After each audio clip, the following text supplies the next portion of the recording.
Hey,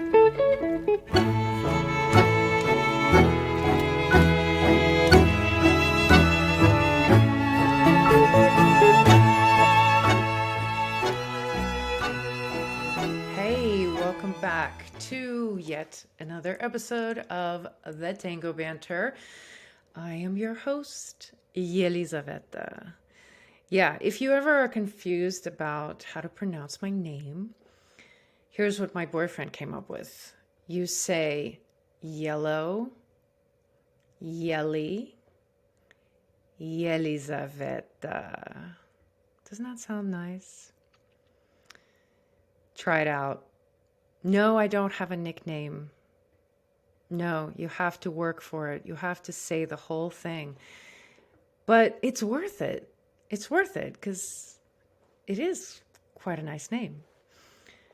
So, anyway, welcome back. Today, I want to extend a special invitation to all of you out there listening to one of my favorite events of the year. It's a very special event, partially because it is in my hometown, this little town of Los Angeles. We have a fabulous event that happens every year on Memorial Day weekend, and it is LA Summer Tango Marathon. It's such a fun event. If you've never been or if you forgot about it, you need to check it out because, first of all, it's LA in May, which is gorgeous and beautiful. We have amazing beaches, we have sunshine, we have palm trees. Secondly, it's such a great Secondly, you should check out my episode from last year where I reviewed the event so you can find out exactly the kind of fun that you will be having come May 25th through 29th. Those are the dates, ladies and gentlemen. May 25th through 29th, 2023. And of course, you need to come to this event because I will be DJing. Yes, DJ Meow Neva will be making a comeback. And I'm DJing on Sunday afternoon, which is like one of the best time slots, I have to say. I love afternoon milongas. So it will be my absolute pleasure and privilege to play music for you and to see you party your pants off on the dance floor. So please check out the event if you don't have plans Memorial Day weekend. We'd love to see you here in Los Angeles and show you a good time. Check out the link in the show notes for the event, as well as listen to my episode from last year. And I hope to see you there. Now, when you're registering, go ahead and put in the notes LA Meow 23. That's LA MEOW 23. And you will get a free t-shirt. That's right. A whole free t-shirt. When you enter that little code in the message box, you'll know what I mean when you get to the registration page. And if you don't, you're always welcome to reach out to me and ask questions. You also are always welcome to join my private Facebook group where you get to attend live banters almost on a weekly basis on Fridays. So if that's interesting to you, I hope I see you there. The link to the private Facebook group is also in the show notes. All right. So today I'm going a little abstract, a little metaphorical, with just a tinge of the poetic. But hopefully you will still leave this episode with a few useful insights that would make a real practical difference in your dance. And I want to start by talking a little bit about yoga. Because before I was crazy about tango, I was crazy about yoga. I got into yoga in my early 20s because I sustained a back injury that had me wriggling with pain from pretty bad sciatica at age 20 or 21. So at 20 or 21, I had sciatica. My back was in such bad shape. So I started yoga. And yoga opened up a whole new world to me. And I ended up teaching it. I became a prominent teacher at a big yoga center in Dallas. I was teaching all sorts of yoga, but mostly I was specializing in therapeutic application because of my own back injuries. So I ended up working with people with back injuries a lot. And I was also teaching meditation and chanting. I was playing the harmonium and leading groups in chanting. And that was like my whole world. And at the time that tango came, it was a very interesting time in my exploration because on the one hand, I achieved a lot in yoga and I was very advanced according to the existing standards at the time. But I also felt like I reached a point where I kind of was reaching for something and I couldn't quite feel it anymore. Like yoga was something that really inspired me, and then suddenly I really wasn't feeling inspired. And tango sort of came in at this point. And I felt very, I would say, cocky when it came to yoga. I had been studying it intensely for so long that I felt like I knew everything. So I became a little bit jaded. And looking back, it's a little silly to even think about how I felt because ultimately yoga is actually such a deep and lifelong exploration that to even think that I could feel the way I felt is just a sign of youth, I guess. So I really felt like I understood everything about the geometry of yoga, the shapes, the asanas, how to link them together, how to create sequences, how to teach it, how to explain it. I sort of honed that craft and at that point felt like you couldn't throw anything at me that I didn't know how to answer. But then when I started tango,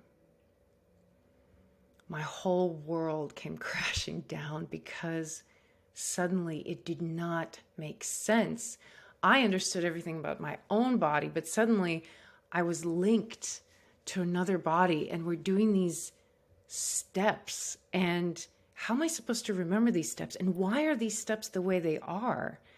And how do I know where my foot goes or how far away or like all these questions rushed at me because I already felt so proficient with my own body.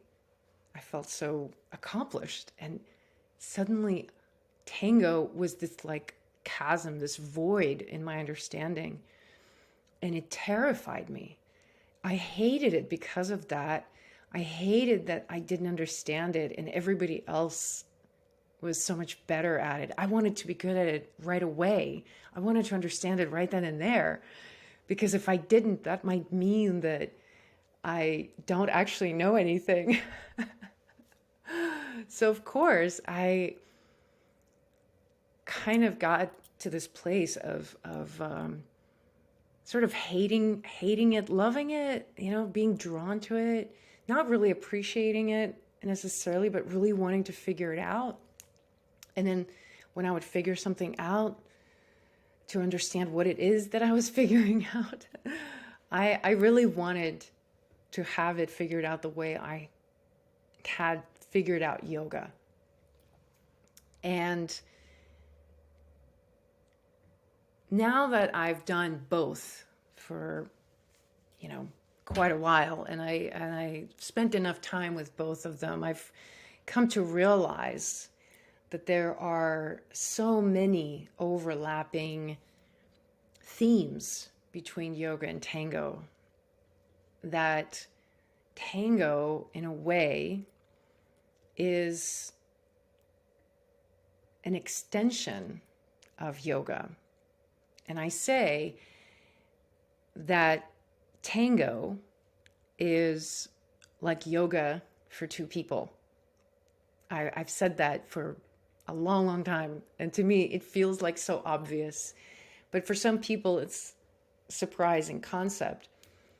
If you think about what yoga is in its basic form, as a movement form, it is like a dance. It is a series of shapes. And I'm really talking here about asana, not the full spectrum of yoga philosophy that some people might say, well, no, yoga is really about meditation and breath. So I'm going to qualify and say yoga as a physical practice is a series of shapes that you take in the body, and you go through them with various levels of intention. You might flow through them, or you might hold them for a long time. But the metaphysical focus is this idea of linking the movement and the breath. So yoga, the word yoga, some say, I've read this in multiple places, that word really refers to yoking something to something else. And to me, what I've understood it to mean is the yoking of the breath, movement, the body, and the mind. That when you yoke those two things together, there's this magic thing that happens. It's a state of suspension where your mind feels like it's not really connected to your body, as if the breath and everything about the space around you becomes this experience of stillness, like your association of who you are becomes altered. There's many ways to describe this state, and I'm doing a very poor job right now thinking of ways to describe it on the spot, but I think most of you out there understand what I'm talking about. So this is what yoga practice is about, that for a physical practitioner who goes to practice asana, you're doing these movements in such a way to induce a particular state of mind that has these specific qualities. However, that's just you. You're by yourself. You are very introverted, right? You're very much concerned with your experience inside yourself, and you're alone.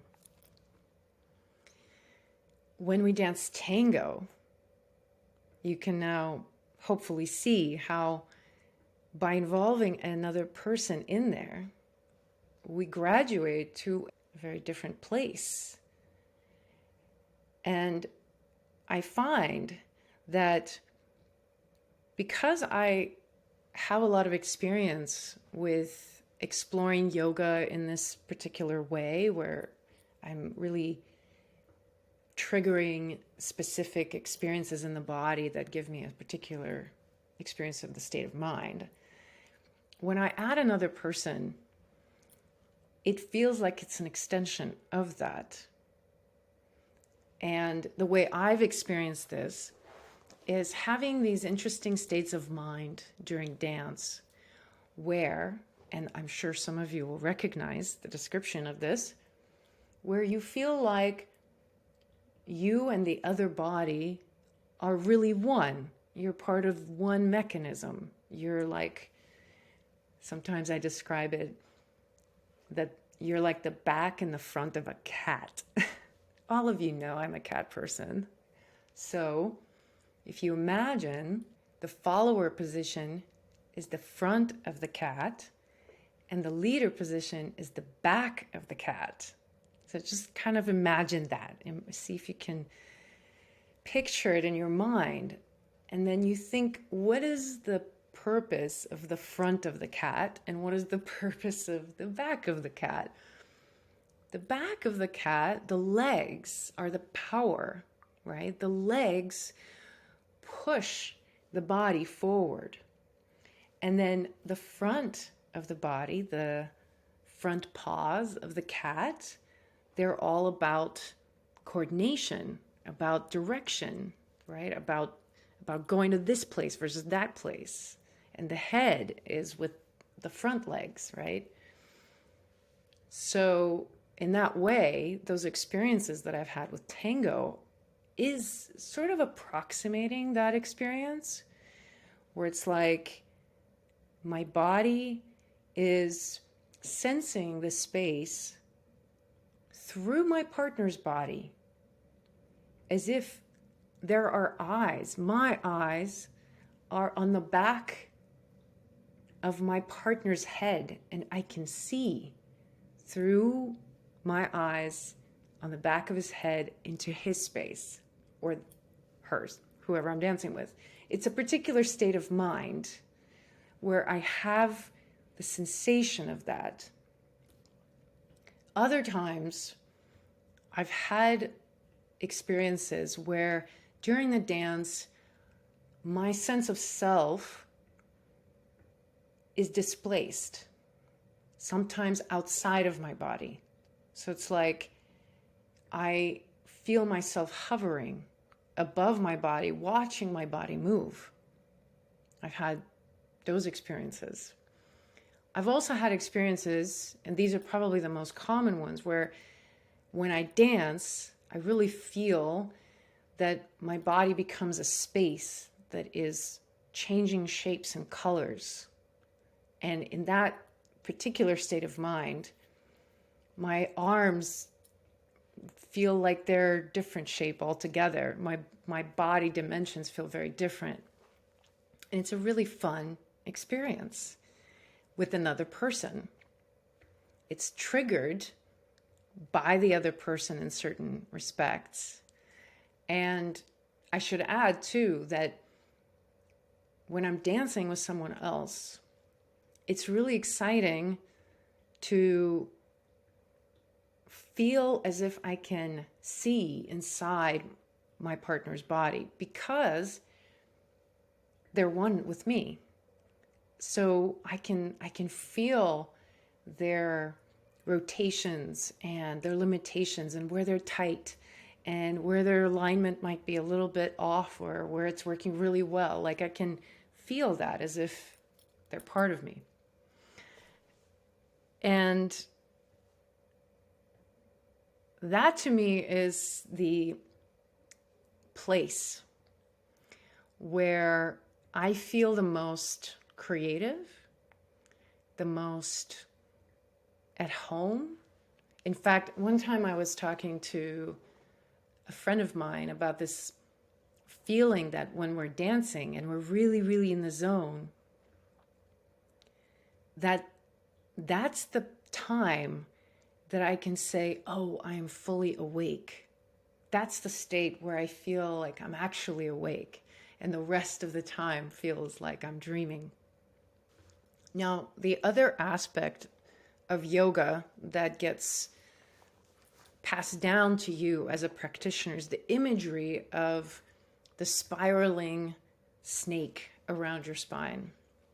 There's a lot of language and a lot of texts written about this, both physical and metaphysical concept of energy spiraling around the spine, and wherever it crosses the spine, it's a place for an energy center called the chakra. Now, do they really physically exist or not? That is up for debate. But the imagery is consistent across the board in many texts from different traditions that have any sort of yoga. And obviously, I geeked out on this for some time. For a long time, I was researching everything about the spirals. And if you dip your toe into that concept and look at the history of spirals and their appearance and all sorts of art and religious texts and yoga and everything, it's quite a rabbit hole. So one of the things that you might be focusing on when you're practicing is this sensation of energy spiraling through your body. And in fact, that kind of imagery helps with balance. And it also helps your body to find its verticality.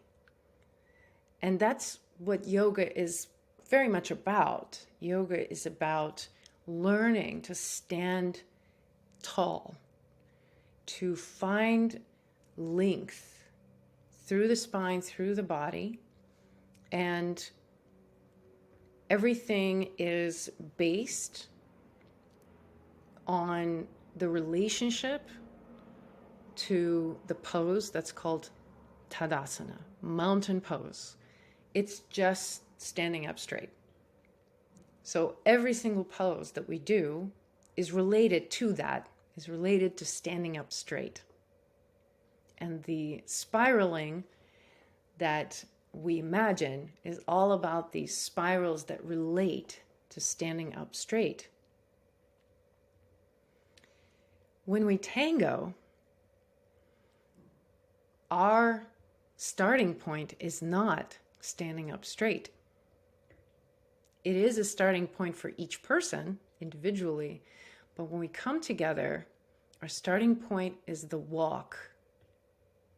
Isn't that interesting? I mean, this is how I think of it. Everything has to be done in relation to the walk. So it's movement. We're animating something static, and we animate it in this really interesting way. Because we travel in a circle, all of the movements are circular. So we're circling around a common center in a room, and then we're circling around each other counterclockwise for hours. Now, once again, if you think about the idea of that kind of activity, we as humans have been drawn to this particular format for thousands of years. The idea of a group of people dancing around a common center, going counterclockwise. For whatever reason, counterclockwise is a really important direction. And if you ever want to do something really weird, try dancing a song going clockwise just to experience it. It feels so weird. I actually got a headache from it. So be careful, don't overdo it. But if you want to try it, it feels very, very strange. Now, I don't know if it's because we're just used to it or because there is something about going counterclockwise that feels better for our nervous system that has to do with more universal laws. I don't know. But counterclockwise seems to be a very important direction. And we're also turning around each other. As we're going around the common center, we're turning around each other. And between us, there is a little bit of space. Whether you're dancing open embrace or close embrace, there's a little bit of space that you protect between you and your partner, that you don't fully just collapse And I talk about this space as being this sacred space between you and your partner that you always want to have, that you want to protect. The same way that you want to protect the center of the dance floor, right? Doesn't it bother everybody when certain dancers just go to the center of the floor and take up that space?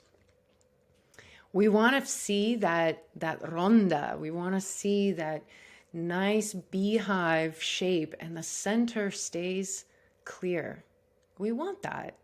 Everybody wants that, but we're some of us are better at it than others, and it's okay. It's okay. It's just a concept, I guess.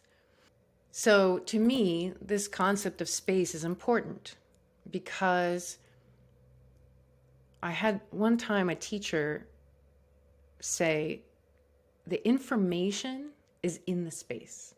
And she was talking about the body, and she was talking about how to figure out certain alignments in your body, or really listen to how you're supposed to organize certain shapes. And she would say the information is in the space. So if you look to the space between the bones, that's where the information really is. So inside your body, I see this importance of space. You want to feel the space inside your body. And that then goes out to you and your partner, where you want to feel the space between your partner, right? Your partner comes close, but not so close that you lose the space. So between you and your partner, you protect the space, and then we want to protect the space around us, right? And so we talk a lot about floor navigation and being mindful that when we dance, we're not just dancing with each other, we're dancing with everybody in the room.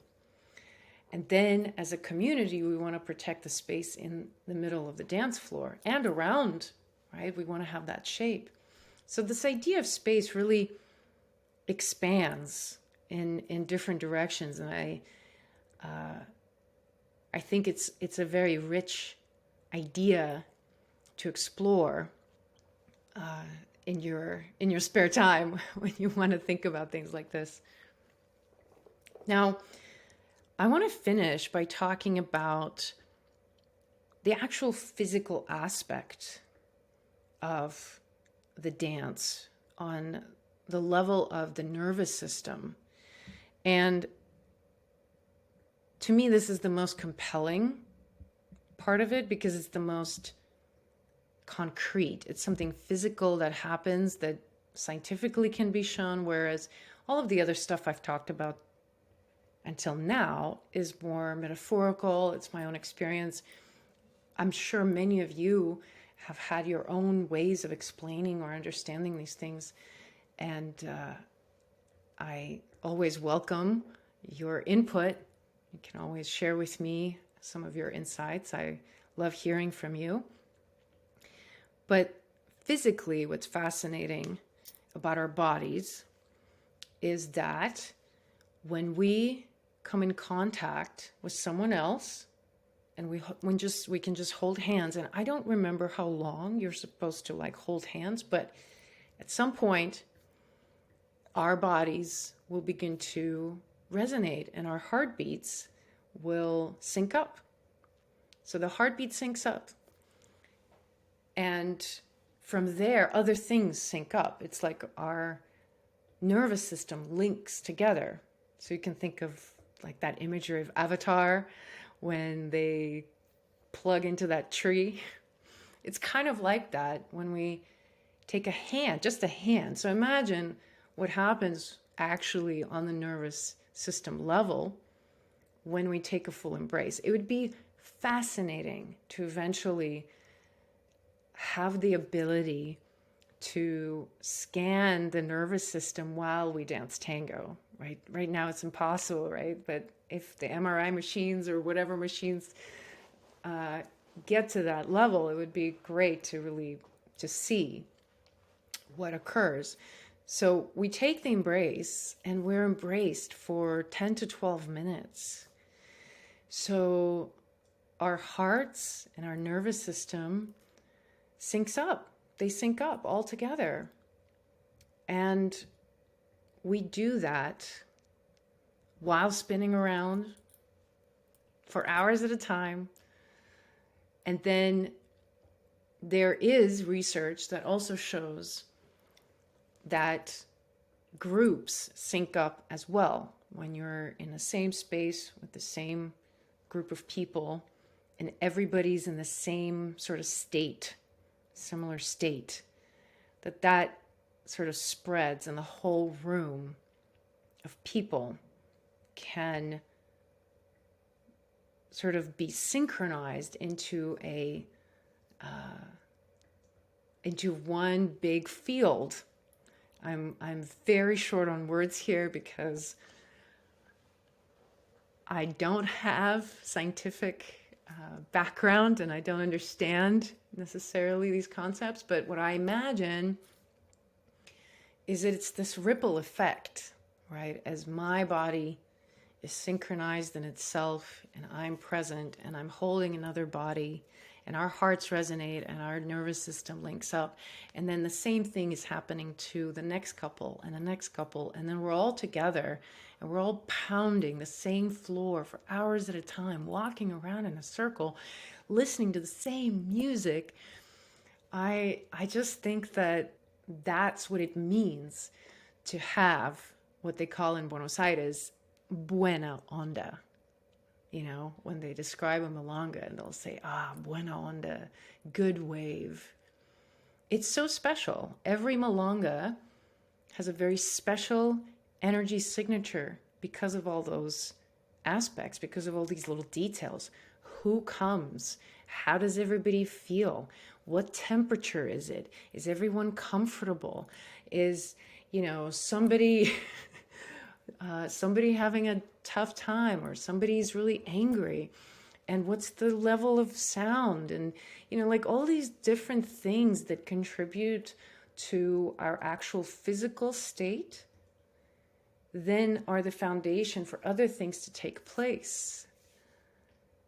And that to me is quite other dimensional. And it feels like as important as a meditation, a group meditation session, or a worship service at a church, or a Native American spiritual practice, or whatever. Like, it's that deep spiritual practice level, what happens in a milonga after so many hours with people. And I think the big takeaway that I was really envisioning for this episode is for us to remember that every single one of us plays a part in this onda, in creating this space, that we're not like these little separate pieces who go in and we have our own little experience and then we leave. It's very much that we're part of the mechanism. We have a role to play. Everything that we have inside of us comes to play with everything that everybody else brings. And even if we're not the most prolific dancers, or we're not at the forefront in the spotlight, even if we might feel that we don't matter, that our dance is really nothing special, and that nobody would even notice if we're there, even when we feel that way, the truth is actually that we're very much important.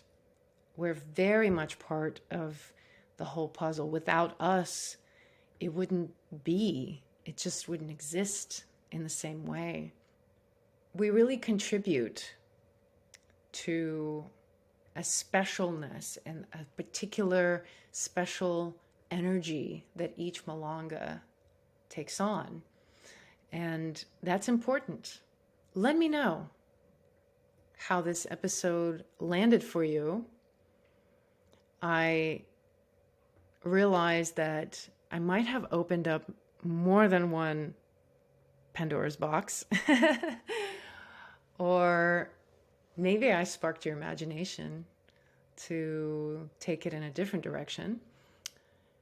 But I hope that you share some ideas with me. You can do that in my private Facebook group, or you can chat me up on social media. I hope you experience some buenas ondas, some good waves, some good vibes. Until next week.